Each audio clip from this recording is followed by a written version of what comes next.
1997 সালে কোস্টারিকার গুয়ানাকাস্ট কনজারভেশন এরিয়ায় কোনো রকম ওয়ার্নিং ছাড়াই কমলার খোসা বোঝাই ট্রাক ঢুকে পড়ে আর 12,000 টন কমলার খোসা সেখানে ডাম্প করে দেয়। এগুলো কোনো সাধারণ ট্রাক ছিল না, এরা অদ্ভুত মিশনের জন্য কমলার খোসাগুলোকে এখানে নিয়ে আসে। কিন্তু এখানে কেবল একটা দুটো ট্রাক ছিল না, কয়েকশো ট্রাক একটার পর একটা আসতে থাকে আর লোড করা কমলার খোসাগুলোকে এখানে ডাম্প করতে থাকে। বাতাসে লেবুর গন্ধে ভরে যায়। ধীরে ধীরে এই পরিষ্কার জায়গাটি ফলের বর্জ্যের এক বিশাল পাহাড় তৈরি হয়ে যায়। ওই অঞ্চলের আশেপাশে থাকা প্রাণীগুলো বিভ্রান্তে পড়ে যায়। পাখিরা কিচিমিচি শব্দ করে মাথার উপর উঠতে থাকে আর ভাবতে থাকে কি এমন ঘটতে চলেছে এখানে। কিন্তু এই সবকিছুর মাঝে দুই ইকোলজিস্ট ড্যানিয়েল জেনজিন আর উইনি হলওয়াজ ঘটনাস্থলে দাঁড়িয়ে দাঁড়িয়ে সবকিছুকে পর্যবেক্ষণ করতে থাকে। তাদের কাছে এটা কোনো বিপর্যয় ছিল না, এটা ছিল তাদের দ্বারা পদক্ষেপ নেওয়া একটি বোল্ড এক্সপেরিমেন্টের সূত্রপাত। ইয়ানজেন আর হলউইচ কোস্টারিকায় বহু বছর রিসার্চের কাজ করে, তাই তাদের এখানের অ্যামেজিং ওয়াইল্ড লাইফের প্রতি ভালোবাসা বেড়ে যায়। যদিও কোস্টারিকা একটি ছোট্ট কান্ট্রি, তারপরেও পৃথিবীর 6% উদ্ভিদ আর প্রাণীদের এখানে পাওয়া যায়। আর এই অবিশ্বাস্য জীব বৈচিত্র্যকে হারিয়ে যাওয়া থেকে তারা রক্ষা করতে চায়। ইয়ানজেন আর হলউইচ এরা কেবল দুইজনে কাজের সঙ্গী ছিল না, বরং তারা ছিল স্বামী স্ত্রী। তারা দুইজনেই 1976 সালে প্রিন্সটন ইউনিভার্সিটি থেকে গ্র্যাজুয়েশন ডিগ্রি সম্পূর্ণ করে আর আমেরিকার পেনসিলভেনিয়া ইউনিভার্সিটির পরিবেশবিদের প্রফেসর হন। কিন্তু তারপরে কোস্টারিকার প্রতি তাদের ভালোবাসা ছিল অফুরন্ত। তারা দুইজনে বহু বছর ধরে গুয়ানাকাস্টে সরকারি সংরক্ষিত এলাকায় গবেষক এবং উপদেষ্টা হিসাবে কাজ করত।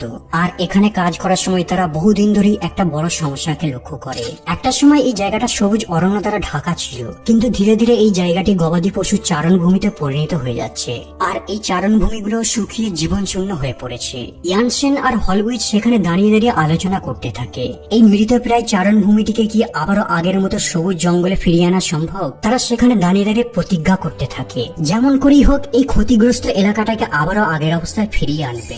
1995 সালে ডেল ওরো নামের একটি কোম্পানি সংরক্ষিত বনাঞ্চলের কাছে একটি কমলার জুসের কারখানা তৈরি করে। আর এই কোম্পানিটির কারণেই ওই অঞ্চলের বেশিরভাগ স্থানীয় জনগণ চিন্তিত ছিল, কারণ কারখানা পরিবেশকে দূষিত করে আর জায়গা বৃদ্ধির জন্য তারা গাছও কেটে ফেলে। কিন্তু দুই বিজ্ঞানী ইয়ানসেন আর হলউইচ এই ফ্যাক্টরিটিকে একটি আশীর্বাদ স্বরূপ দেখে। তারা জানতে পারে ডেলওয়ে কোম্পানির একটি বড় সমস্যা রয়েছে।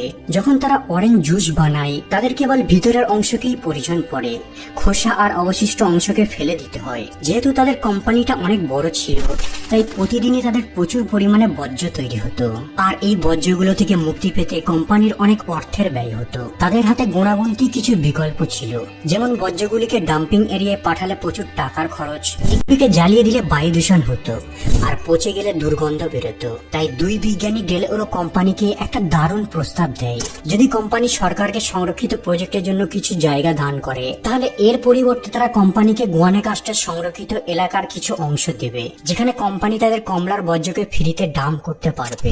যদিও এটা শুনতে অদ্ভুত বলে মনে হচ্ছে, কিন্তু বিজ্ঞানীরা মনে করে এই পরিকল্পনাটি একটা সময় কাজ করবে। দুই বিজ্ঞানী ফরেস্ট নিয়ে বহু বছর ধরে গবেষণা করে আসছে। তারা জানে গাছেদের বেড়ে ওঠার জন্য হেলদি মাটির দরকার। তারা কমলার খোসা সম্পর্কে গবেষণা করতে গিয়ে একটা ইন্টারেস্টিং জিনিস খুঁজে পায়। যখন এগুলো পচে যায় তখন এরা মাটিতে পরিণত হয়ে যায়, ঠিক যেমনটা জঙ্গলের মৃত পাতা মাটিতে পড়ে থেকে ডিকম্পোস্ট সার হয়ে যায়। এই খোসাগুলিতে এমন কিছু পুষ্টিকর উপাদান থাকে যে গাছকে বৃদ্ধি হতে সাহায্য করে, মেনলি নাইট্রোজেন, পটাশিয়াম আর ফসফরাস। নাইট্রোজেন গাছেদের কাছে খাদ্যের মতো কাজ করে, এটা ছাড়া উদ্ভিদে নতুন পাতা জন্মাবে না আর উদ্ভিদ সবুজও থাকবে না। পটাশিয়াম গাছকে বৃদ্ধি পেতে সাহায্য করে আর কাণ্ডকে মজবুত বানায়, ঠিক যেমনটা মানুষের শরীরের হাড়কে মজবুত রাখার জন্য ক্যালসিয়ামের প্রয়োজন পড়ে। আর ফসফরাস মাটির গভীরে শিকড় গজাতে সাহায্য করে, যার সাহায্যে গাছ কম বৃষ্টিতেও জল খুঁজে পায়। তাই যখন কমলার খোসা ডিকম্পোস্ট হয়ে সার হতে থাকবে, গাছেদের এই পুষ্টি জাতীয় উপাদানগুলি তখন মাটিতে মিশতে থাকবে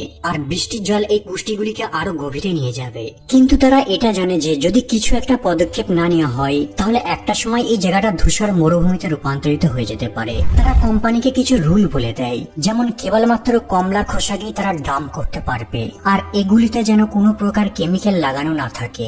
তারা নির্দিষ্ট কিছু এরিয়া দেখিয়ে দেয় যেখানে তারা এই বর্জ্যগুলিকে ডাম্প করতে পারবে।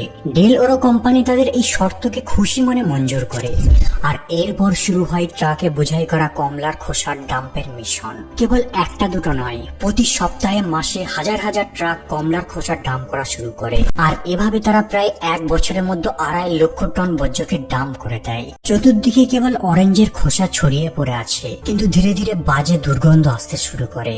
পথিকেরা এর পাশ দিয়ে হেঁটে যাওয়ার সময় নাকে হাত চেপে ধরত। জনগণ সমালোচনা শুরু করে দেয়। তাদের মতে এটা কেবল একটা আবর্জনা যা সংরক্ষিত এলাকাটিকে নষ্ট করে দিচ্ছে। কিন্তু দুই বিজ্ঞানী কোনোভাবেই চিন্তিত ছিল না। তারা ভালো মতোই জানে নেচারের পরিবর্তনের জন্য সময়ের প্রয়োজন পড়ে। তারা খোসাগুলিকে কোথায় ফেলা হচ্ছে তা দেখানোর জন্য একটি সাইনবোর্ডও টাঙিয়ে দেয়। কিন্তু এরপর হঠাৎ শুরু হয় একটা বড় সমস্যা। টিকো ফ্রুট নামের অন্য একটি কোম্পানি ডেল ওরোর এই বর্জ্য ডাম্পিং করা দেখে রেগে যায়। টিকো ফ্রুট কোম্পানি ডেল ওরোর মতো অরেঞ্জ আর পাইনঅ্যাপেল জুস তৈরি করে, কিন্তু তাদের বর্জ্যকে ডাম্প করার জন্য অনেক অর্থ ব্যয় করতে হতো, অথচ ডেল ওরো ফ্রিতে তা করত। টিকো ফ্রুট ডেল ওরো কোম্পানির বিরুদ্ধে একটা বড় ক্যাম্পেইন শুরু করে। তারা টিভি নিউজ পেপারে অ্যাড দেওয়া শুরু করে দেয়। এই বিজ্ঞাপনগুলিতে কমলার খোসার স্তূপের ছবি দেখানো হতো, আর অ্যাডে বলা হতো পোকামাকড় খোসার মধ্যে বাস করে আর এগুলো কাছাকাছি ফার্মেও ছড়িয়ে পড়তে পারে। তারা এমনকি দাবি করে পচনশীল বর্জ্যের দুর্গন্ধ মানুষকে অসুস্থ করে তোলে, আর এই ক্যাম্পেইনটি কাজও করে যায়। জনগণের মধ্যে সচেতনতা বাড়তে থাকে। স্থানীয় ফার্মাররা ভয় পেতে শুরু করে যে হয়তো পচনশীল ফলের মাছিরা তাদের ফসলেরও ক্ষতি করতে পারে। এনভায়রনমেন্টাল গ্রুপ যারা এই প্রজেক্টের অংশ ছিল না, তারাও ডেল ওরোর দিকে আঙুল তোলা শুরু করে।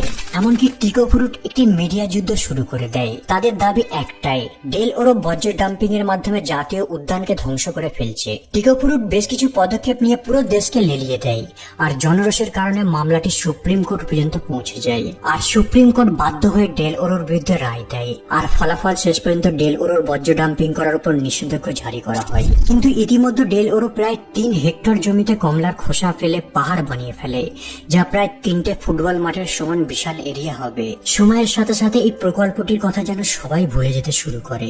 বলা যেতে পারে একটানা 16 বছর পর্যন্ত সেই প্রকল্পটির কথা কেউ মনে রাখেনি। ঠিক 16 বছর পরে হঠাৎ প্রিন্সটন ইউনিভার্সিটির একদল গবেষক সেই জমিটিতে আবারও ফিরে আসে। আসলে কমলার খোসার কারণে এলাকাটির কি পরিণতি হয়েছে সেটা দেখতেই তারা এখানে এসেছিল। কিন্তু গবেষক দল যখন সাইটটিতে আসে তখন তারা সেই পূর্বের জমিটিকে আর খুঁজে পাচ্ছিল না। কমলার খোসাগুলো একেবারে অদৃশ্য হয়ে গিয়েছে।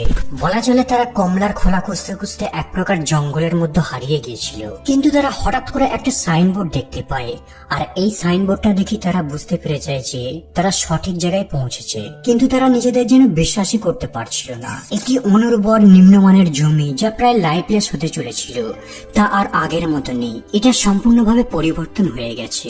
এলাকাটিকে এক্সপ্লোর করার সময় গবেষক দল দেখতে পায় এখানে 176% জৈব জ্বালানির বৃদ্ধি ঘটেছে।